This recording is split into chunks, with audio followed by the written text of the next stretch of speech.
Olá pessoal, Saravá Fraterna a todos vocês. Como eu disse, eu estaria gravando sempre alguns encontros lá do nosso templo, da nossa casa, do nosso terreiro, né? Da nossa choupana. Mas infelizmente fui acidentado aí andando de bicicleta, então isso me deixou aqui no roncó da minha casa, né? Tô aqui mais uma vez aqui emprestando os estúdios aqui dos meus filhos aqui, onde eles conseguem fazer os jogos deles, fazer as programações deles aqui. Então tem uma estrutura melhor para eu poder gravar para vocês aqui na minha casa, tá certo? Vamos lá, nós temos diversos filhos novos na casa, pessoas entrando aí para o estudo sistematizado da Umbanda.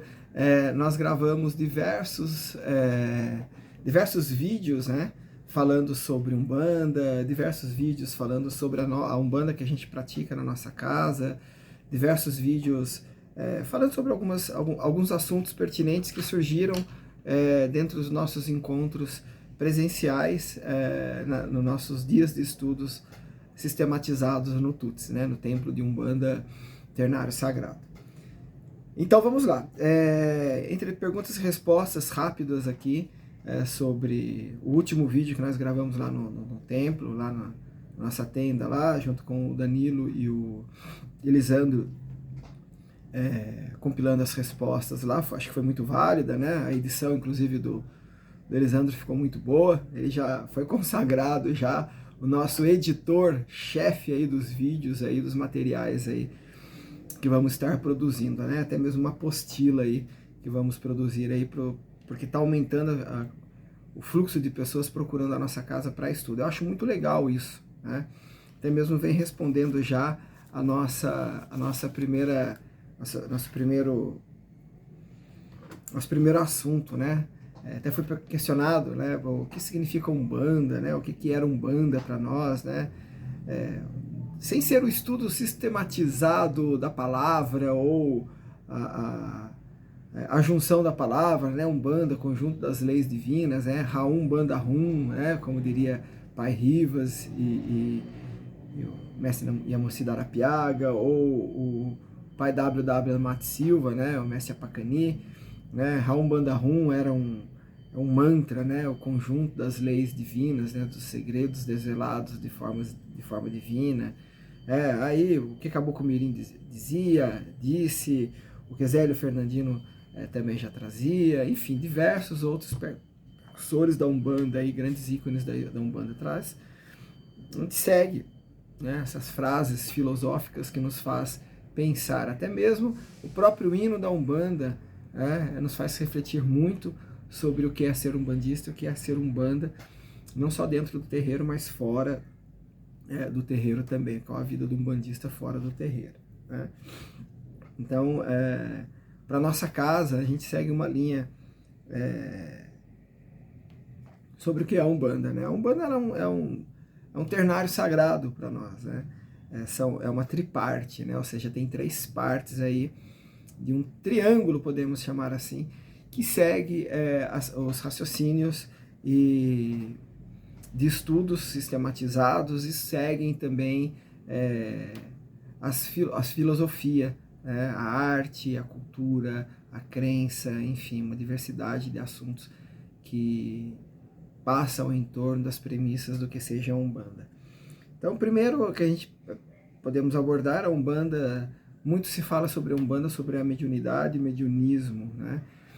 Qual a diferença entre mediunidade e mediunismo, né? O mediunismo os fatos ou os fatores mediúnicos ostensivos na vida de um médium que não segue ou não tenha a premissa do estudo, não procura entender como que acontece os feitos mediúnicos na sua vida, não procura entender o processo de como acontece e de que forma que isso pode interferir de forma positiva ou negativa na sua vida, né? Isso é o mediunismo. E muitas vezes, alguns terreiros, algumas casas, algumas choupanas, né? Vamos colocar casas de Umbanda, se pratica muito mediunismo, né? Não que não tenham axé, não é nada disso, cada casa tem seu axé, tem seu segmento. Mas não existe um estudo sistematizado, não existe a importância de se entender o que é mediunidade, né? Quando se fala se desenvolver mediunicamente, quase que uma forma abrupta ou soberba de provocar uma incorporação mediúnica, né? Que é o que mais se aplica essa mediunidade dentro das casas de Umbanda. Então vem trazendo esse solavanco, né? E isso pode haver uma série de desregramentos e até mesmo uma série de desarmonia nos vórtices que envolve aí, ou dos vórtices que nutre as energias dos chakras, né? Então isso, de repente, se não fizer com uma responsabilidade, ou não fizer com uma dedicação, embasado em estudos, embasado também na ciência, porque a Umbanda também é ciência, né? Ela acaba sendo de forma prejudicial ao médium, e isso acaba descompensando ainda mais o que se achava que era uma desordem mediúnica. Aí pode se transformar numa desordem mediúnica ou agravar da forma mediúnica. Então, por isso que só mediunidade, pelo mediunismo, ela é um pouco complicada dentro das casas de Umbanda, por isso a importância de se estudar. Tem diversas linhas, diversas doutrinas que se seguem na Umbanda, né, ou nas Umbandas do nosso Brasil. Zélio Fernandino veio trazendo uma premissa do que é uma das vertentes da Umbanda, Mestre Apacani veio trazendo outra, Parrivas, ainda assim dentro da linha do WW da Mate Silva, veio trazendo outra, veio diversos outros autores aí, o mestre Rubens Saraceni, né, veio trazendo outra, e diversos outros. Tem um vídeo que nós vamos gravar falando sobre os diversos autores e os diversos entendimentos do que seja as Umbandas dentro do nosso segmento, né? Então, a Umbanda não tem doutrina? Tem diversos segmentos com diversas doutrinas, né? A Umbanda você pode praticar, chegar numa casa de Umbanda, não se sentir só assistido ou nutrido com aquela forma que se faz Umbanda ali, e sem sair da Umbanda você praticar, ou ir para outra casa, ou ir para outro estudo sistematizado, estudar outras doutrinas, né? A beleza da Umbanda é isso, é a pluralidade, né? E então, sobre a mediunidade, né? Quando a gente fala sobre a mediunidade, quando a gente fala sobre a importância do estudo, a gente vem trazendo que, nos próprios estudos, a gente vem trazendo os feitos, como que se acontece de forma científica, das formas físicas, quais são os fundamentos da Umbanda, que trata-se da mediunidade, o que os fundamentos da Umbanda podem ajudar no equilíbrio mediúnico do médium já desenvolvido, do médium que passa por uma iniciação independente do grau, né? O que as ervas podem ajudar com isso, o que as defumações podem ajudar, o que as rezas cantigas, o que as firmezas, né? Os assentamentos podem e vão ajudar muito, auxiliar muito os médiums, né? O que uma quartinha do Eledá pode ajudar, né? Dentro dos fatores mediúnicos, e diversos outros assuntos que se aborda dentro de um estudo sistematizado, que vai ajudar muito sobre a questão da mediunidade, né? Na Umbanda, assim, ainda temos as questões sociais que se trabalham muito dentro da Umbanda, ou pelo menos se deveria trabalhar, né? A gente se fala muito sobre exclusão, a Umbanda nasceu, foi criada, não digo foi criada, mas ganhou-se um cenário muito grande, né? Com a chegada da cultura afro, né? Se chegou muito a cultura afro, e isso vem trabalhando os povos, né? As etnias, as questões socioeconômicas, as questões sociais, vem abraçando muito aqueles excluídos, né? Os exclusos da sociedade, né? De uma sociedade mais pseudo-puritana, né? Como se dizia, ou como se desenha uma parte do cristianismo principalmente dentro da chegada dos escravos aqui no nosso Brasil, né? No Brasil, nossa terra aqui. Então a questão social é muito importante, né?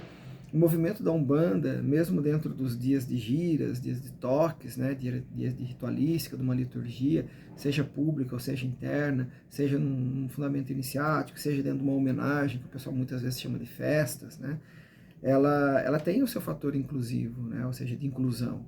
ela tem o seu fator importante de se fundir diversas classes. Ela não é só feita para as classes menos favorecidas monetariamente, né, financeiramente. Não, ela tem por a sua missão, dentro da busca da equidade, trazer aí que a Umbanda é para todos, é para rico, para pobre, para preto, para branco, para amarelo, para todos. A gente precisa desmistificar um pouco disso também, que a Umbanda é feita só para aquele povo excluído. Não, ele aceita, ele abraça esse povo, o povo excluído. Quando eu falo nós, povo, os povos de descendência afro, né, dentro da sua parte teológica, dentro da sua parte teosófica, dentro da sua parte mitológica e dentro da sua parte cultural e artística, muitas vezes nós nos sentimos um pouco aquém da sociedade, né? E a Umbanda, ela traz, ela desenvolve um seio, né, um útero que abraça todos nós, né, que abraça essa cultura muito rica de ciência, muito rica de filosofia, muito rica do amor ao próximo, né? Então a Umbanda, ela tem essa necessidade, o sinônimo da Umbanda é acolhimento. Então, se perguntar para mim se eu uso a Umbanda hoje em uma única palavra dentro do papel social, acolhimento. Acolher todas as diferenças, essas diferenças que fazem as diferenças, que fazem as uniões ou a socialização dos saberes. Então, a Umbanda hoje tem esse ponto, né, agregativo de respeito às diferenças, e agregando aqueles que se julgam opostos ou do que a sociedade quer, ou a margem, né, ou seja, a marginalidade, né, o entorno, né, a periferia, ou seja, o periférico, né, do que muitas vezes a sociedade vinha se desenhando, até mesmo hoje ainda vem se desenhando, devido aos preconceitos aí. Então a Umbanda, ela aceita, ela tem como aceitação disso e tem como socorro, não só espiritual dentro da mediunidade, mas também o social, né? Muitas casas aí fazendo diversos trabalhos sociais, e isso me engrandece muito e vem me reafirmando muito sobre o que a gente entende sobre a Umbanda, né? Outro ponto importante também do que vem se trazendo sobre a Umbanda, né, é a reforma íntima. E eu vivo sempre batendo nessa tecla, vivo sempre falando sobre a importância da reformulação, da reforma íntima do umbandista, né? Muitas vezes eu falo em diversos vídeos, né, e até mesmo nos diálogos fraternos, antes de acontecer os nossos ritos, né, as nossas giras abertas, né, de uma forma bem breve, bem rápida, a gente vem trazendo aí, vem agregando aí com uma palavra simples. A Umbanda se pratica muitas vezes fora do templo, fora da casa, fora da tenda, da choupana, enfim. Então, quando a gente entra numa casa de Umbanda, a gente muitas vezes é atraído pela mediunidade, pela mensagem de uma entidade, né, ou para o desenvolvimento da mediunidade, né? Então, e quando isso não nos agrega nada da forma ética, moral, para despertar para uma consciência individual e coletiva, né? Uma consciência de si, uma consciência dos outros, uma consciência da natureza, porque Umbanda é a natureza, uma consciência dos mundos, né, físicos e extrafísico, né, do mundo visível, tocável, intocável, ou invisível, né? E isso, todas essas consciências, ela desperta para a consciência do sagrado. Quando a gente consegue compilar, trazer todas essas situações, a gente consegue ter a junção de tudo, e o tudo se faz o sagrado. Então essa reforma íntima, saber que há um espírito que habita esse corpo, né, que é integrado com esse corpo, e por diversos momentos, por diversos feitos, passou por diversas encarnações, e passará por diversas outras, né, que existe o véu da encarnação, para não sabermos ou não termos acessos a traumas, né, que poderiam se transformar em traumas se tivéssemos acessos ao que tanto fizemos, não por maldade, não por dolo, mas até mesmo pelo próprio lapidar da alma, do espírito, em encarnações passadas, não teríamos tanta chance de evolução nessa nossa existência, nessa nova encarnação que nós estamos, né? E a Umbanda, ela vem trazendo isso, ela vem trazendo os entendimentos, né? Ela vem trazendo aí a reformulação íntima, a importância da autodescoberta, do autoconhecimento, né, e ferramentas importantes, não só o diálogo com um preto velho, com um caboclo, uma criança, com um catiço, enfim, mas é sobre o que nos faz refletir sobre a vida e a morte, né, a vida após a vida, né, mas muitas vezes traz para nos refletir o que estamos fazendo da nossa vida aqui encarnada, nessa reencarnação, nessa nossa existência. Então, já que estamos aqui para aprendermos, a lapidarmos, né, há um ditado em Fá fala que nem tudo podemos mexer no destino, né, mas o destino está sob a influência do tudo. Né, então, aí a Umbanda entra com a questão do livre-arbítrio e das lições que têm que ser percorridas ao longo das encarnações. Né. Por que eu falo isso? Porque quando muitas vezes a gente faz só pelo mediunismo, aí muitas vezes num terreiro de Umbanda, numa casa de Umbanda, um filho, um médio de Umbanda, né, ou enfim, seja lá qual for a ligação ali, mas só pelo mediunismo, tudo é feitiço, tudo é um trabalho, tudo é uma demanda. Muitas vezes não é. Há necessidade da nossa evolução, de passarmos por algumas situações que nós vamos pedir forças aos orixás, vamos pedir forças às entidades, colar ali a cabeça no colo de uma preta velha, de um preto velho, a pedir força, um acalento para a alma, a força para um caboclo, né, a alegria de uma criança, a malandragem aí do povo malandro, Zé Pilintra, né, a reverência, a força e a magia do poder magístico de Exu, boiadeiro, marinheiro, baiano, povo do Oriente, povo cigano. Então todos eles vêm agregando de alguma forma algum sentimento e vários conhecimentos para que a gente possa desenvolver os nossos fatores de crescimento intelectual, do nosso crescimento psicoemocional e do nosso crescimento anímico, da nossa alma e das nossas forças ao olharmos para dentro, né? Como se virássemos um olho para dentro de nós, e o que descobriríamos dentro desse mundo tão secreto? Muitas vezes a gente procura tantas respostas no mundo externo, e é isso que me preocupa dentro do movimento de Umbanda, que tudo é um movimento externo, tudo é um movimento externo, né? E essa terceira parte, essa terceira triparte, né, aí, do que seria a mediunidade, do que seria o social e a reforma íntima, né, e o autoconhecimento. É importante termos o conhecimento e termos aulas sistematizadas, não só para falar sobre mediunidade, mas o que isso causa no impacto da reformulação e da aceitação, do convívio, da socialização dos saberes, o que a gente pode falar sobre as mensagens de um preto velho, de um caboclo, de uma criança, de uma entidade de luz, de uma entidade que vem para nos acalentar a alma, o que aquilo reflete sobre os nossos conhecimentos e sobre o nosso autoconhecimento. Então isso é Umbanda para mim, esse ternário, essa triparte que vem falando sobre mediunidade, o respeito social e a consciência da reforma íntima, né? E por isso que a gente fala que nossa casa é um templo-escola e sobre a importância dos estudos sistematizados aí dentro da Umbanda, onde a gente consegue compilar aí os 3 pilares aí dentro do que é entendido como a Umbanda, né? E a Umbanda, sim, ainda traz aí a influência forte aí do cristianismo, da linha kardecista ou kardeciana, do africanismo, né? Traz ainda dentro do ocultismo ou do esoterismo, né? Alguns estudos importantes, né, sobre isso, do indianismo, né, ou do xamanismo, enfim, diversas vertentes ainda assim. Tem a sua colaboração dentro da Umbanda, tem a sua colaboração dentro dos estudos. Aí cada autor, ou cada dirigente, ou cada doutrina vai puxando mais, alguma parte mais para o cristianismo, outro para o africanismo, outro para o esoterismo, ocultismo, outro mais para as questões merindia-índios, né? Ou seja, do indianismo, do xamanismo, e diversos outros segmentos aí, né? E aí a gente começa a perceber que cada casa tem sua fração, sua forma de se fazer as umbandas, né?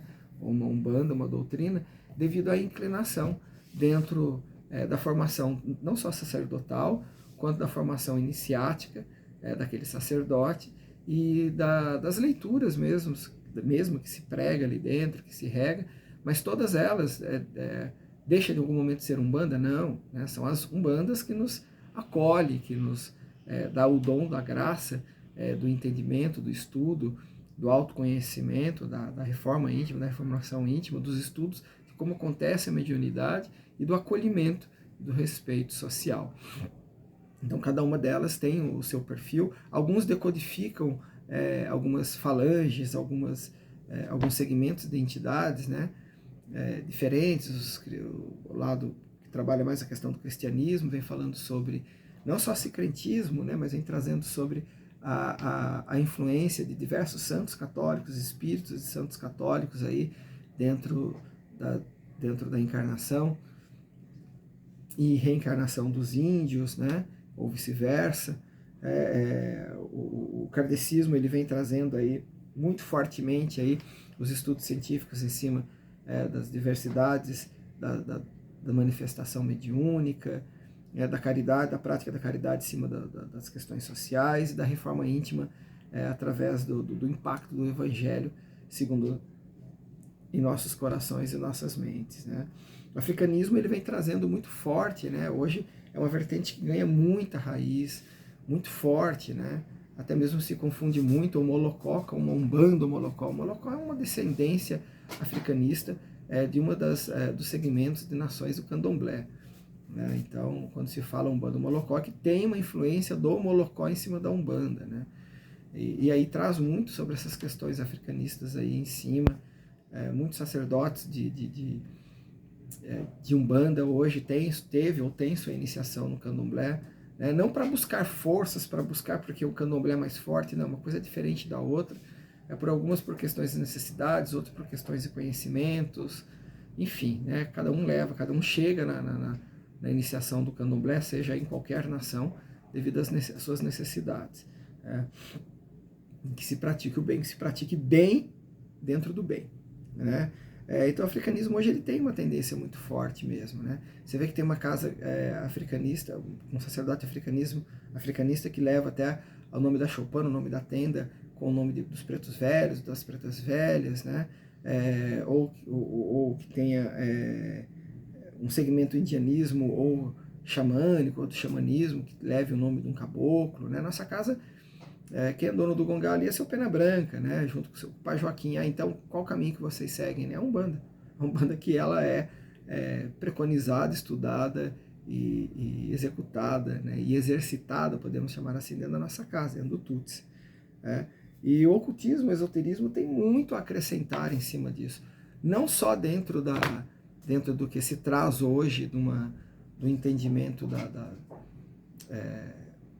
da Umbanda esotérica, da Umbanda ocultista, né, da Umbanda iniciática, mas em diversos momentos, por diversas leituras e por diversos autores, a gente começa a entender aí a fusão dos conhecimentos, né, a socialização dos saberes, né. Infeliz aquele que fica cristalizado só em uma, vou seguir essa linha, essa é a certa, essa é a correta, e não está aberto aos conhecimentos e vê como se fossem umas ligações neurais, né, como se fossem uma sinapse de conhecimentos de diversas doutrinas, montando essas umbandas de todo nós, né? Então é isso que traz uma coisa muito legal, muito bacana, né? E a nossa casa estuda bastante o ocultismo, estuda bastante a cabala, né? Estuda bastante a lei de Pemba, né? Estuda-se bastante as reflexões de livros espíritas, ou espiritualistas, estuda-se bastante sobre as questões kardecianas, kardecistas. Nós temos ali uma linha muito interessante, muito legal, né, que a gente vem conhecendo cada vez mais profundo ali. A própria espiritualidade vai direcionando filhos para casa, ligado ao xamanismo, às questões indígenas, né? E tem o africanismo, sim, né? Não só porque eu sou iniciado na nação afro, né? Sou iniciado no candomblé, não só por isso, mas pela musicalidade, pela cultura, pela arte que a nossa casa tem, através dos atabaques, onde os atabaques conseguem, de sua forma hipnótica, levar o transe hipnótico para o médium, fazer o transe hipnótico para o médium, aquela manta hipnótica que ele consegue se mediunizar de uma forma mais ostensiva ou intensiva, né?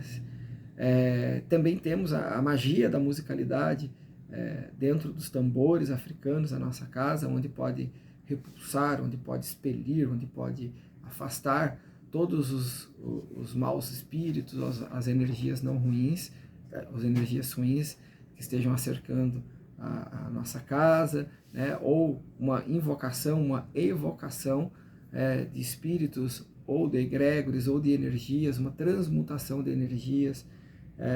Esses são os verdadeiros feitiços, esses são os verdadeiros axé, né? Que traz aí diversos outros segmentos que nós vamos falar só de Curimba um dia. E aí o pessoal vem falando muito, né, sobre orixá, né? O orixá lá do candomblé incorpora na Umbanda, né? Então primeiro a gente precisa trazer o que é orixá, o que é entidade, né? O orixá, ele não é entidade, ele não é um espírito. Para nós a gente entende como uma força da natureza, uma força sagrada e divina da natureza. Então ele não tem uma forma, né? Muitas vezes o secretismo traz, a necessidade por entendimento traz, devido aos arquétipos de cada força, de cada energia, se desenha então um arquétipo de Ogum como um guerreiro, de Oxóssi como um caçador, que de fato são essas energias que vibram através dessas forças da natureza num filho, e que então se configura uma imagem de um guerreiro, de um caçador e assim por diante, né? Então, orixá é uma força da natureza que ele não incorpora, né? Ele não é uma consciência externa, ele é algo que se manifesta, ele vem de dentro para fora, ele se manifesta.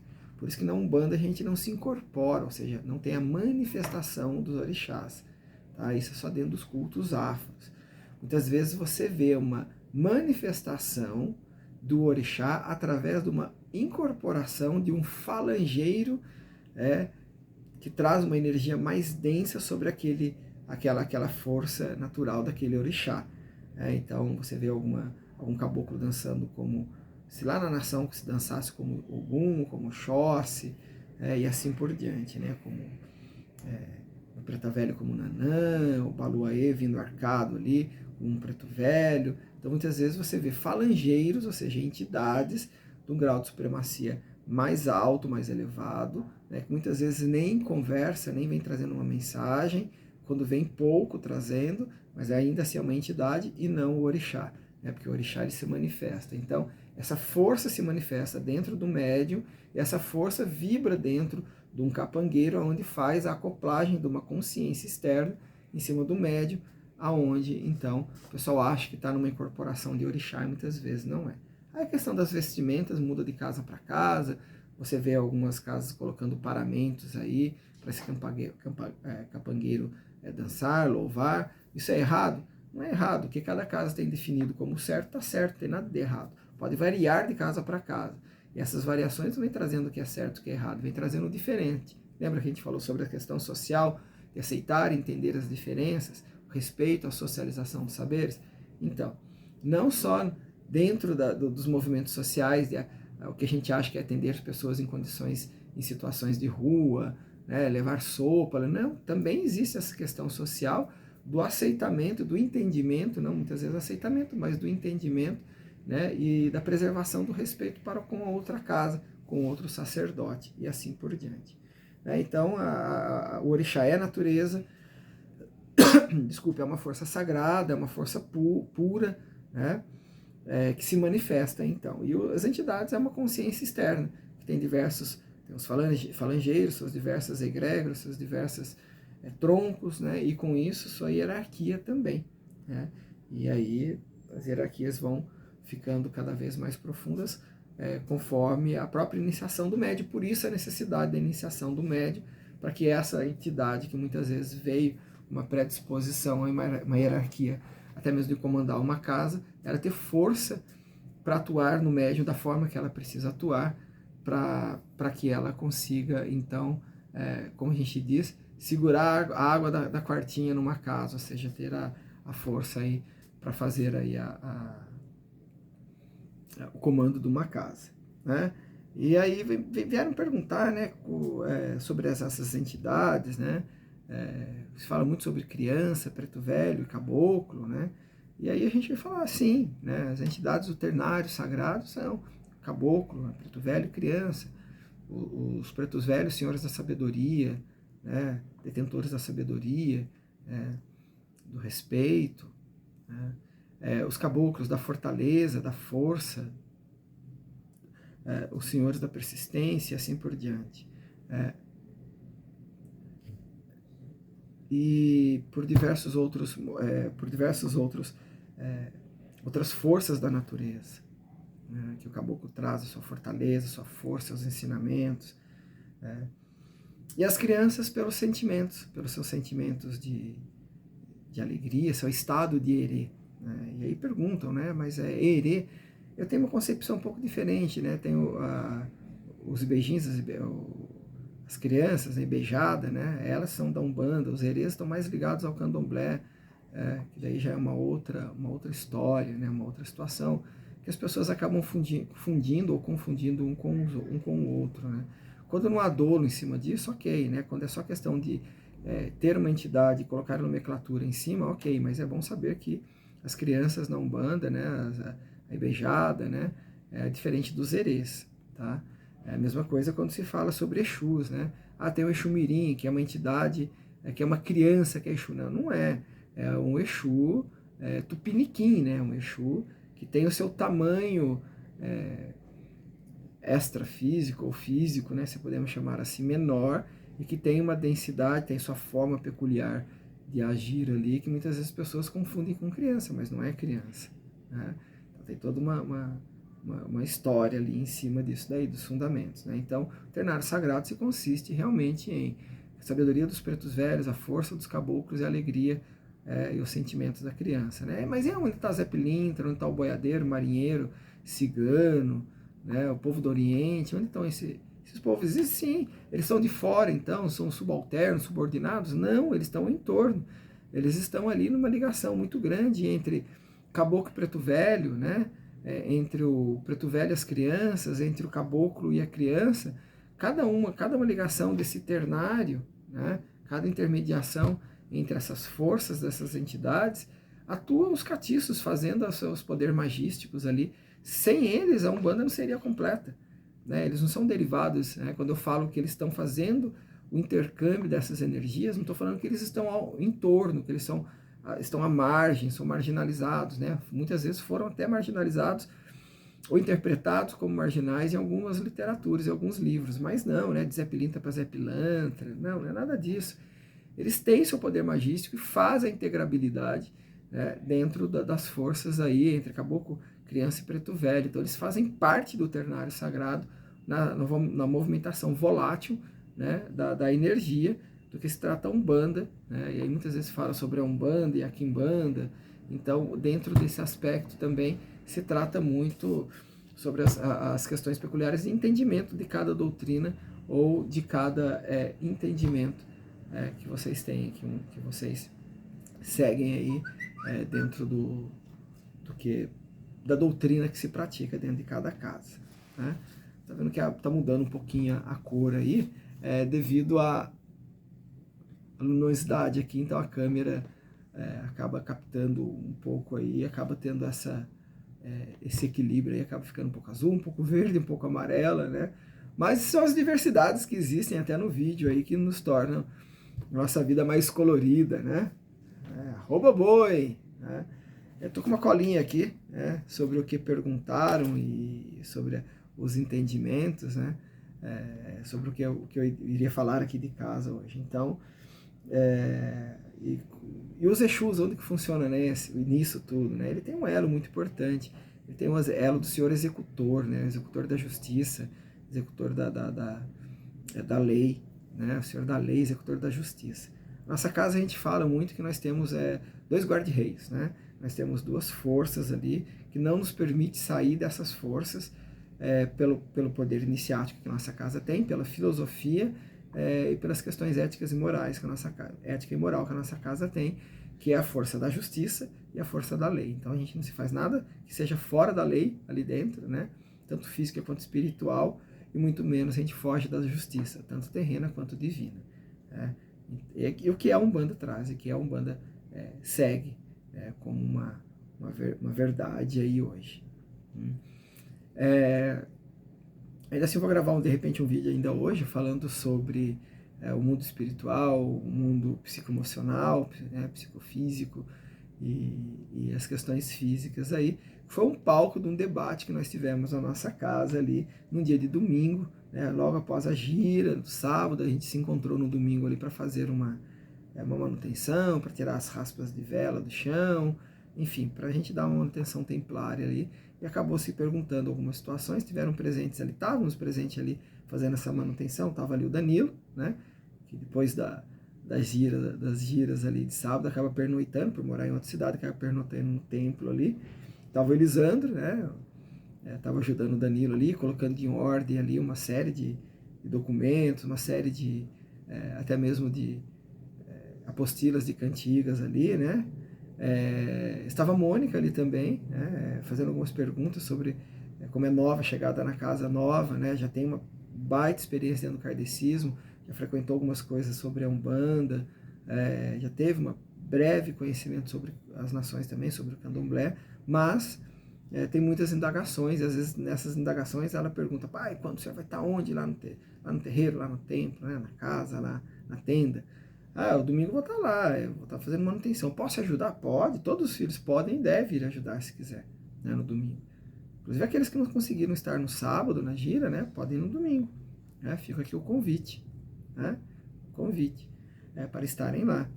E muitas vezes ali, ela perguntando muitas coisas, daí eu terminei ali o que eu tinha que fazer de forma rápida ali e acabei passando algumas explicações legais pra caramba ali, né, sobre isso, muito bacana. E o mesmo acontece nas aulas de Curimba lá com o Betão, né, com o nosso Ogan lá, o pai Beto, né, com o Beto. O Beto acaba dando algumas aulas falando sobre a filosofia da Curimba, a cultura, a arte da Curimba, a história, e depois praticando os toques ali, diversos toques ali, dizendo onde que se encaixa, para ponto de evocação, invocação, ponto de demanda, quebra-demanda, ponto de espelhamento, né, que é a devolução daquela demanda, se faz o espelhamento, bateu, voltou, né, ao ponto de fixação, o ponto de acolhimento, ponto de, enfim, diversos pontos, diversas batidas, e ele fica explicando ali para os alunos ali, né, e muitos já tocam Curimba já há um bom tempo ali, e a gente acaba falando sobre os fundamentos da Curimba. O Alexandre também, que é nosso responsável ali pela... ele e o Diegão, né, são responsáveis aí por nossa despensa, a Arlete e a Indira ali pela nossa cozinha, muitas vezes elas estão ali.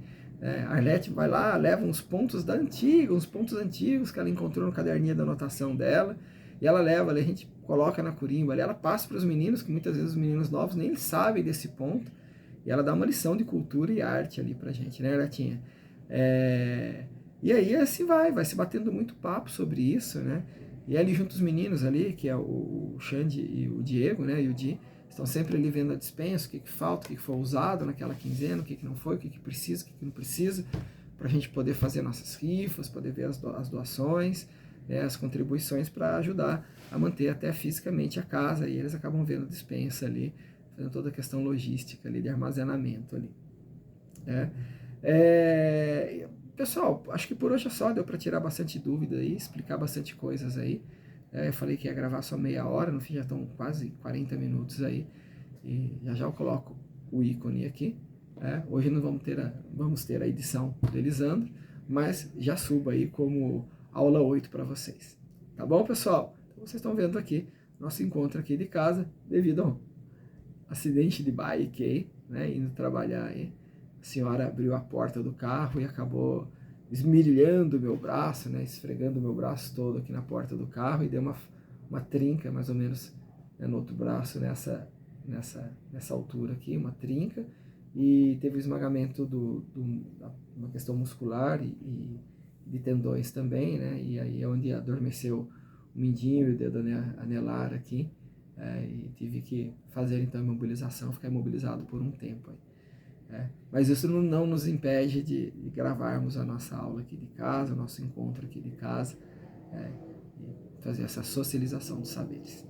Tá certo, pessoal? 40 minutos aí de informação aí, um grande abraço, um grande beijo, um saravá fraterno a todos vocês aí, tá certo?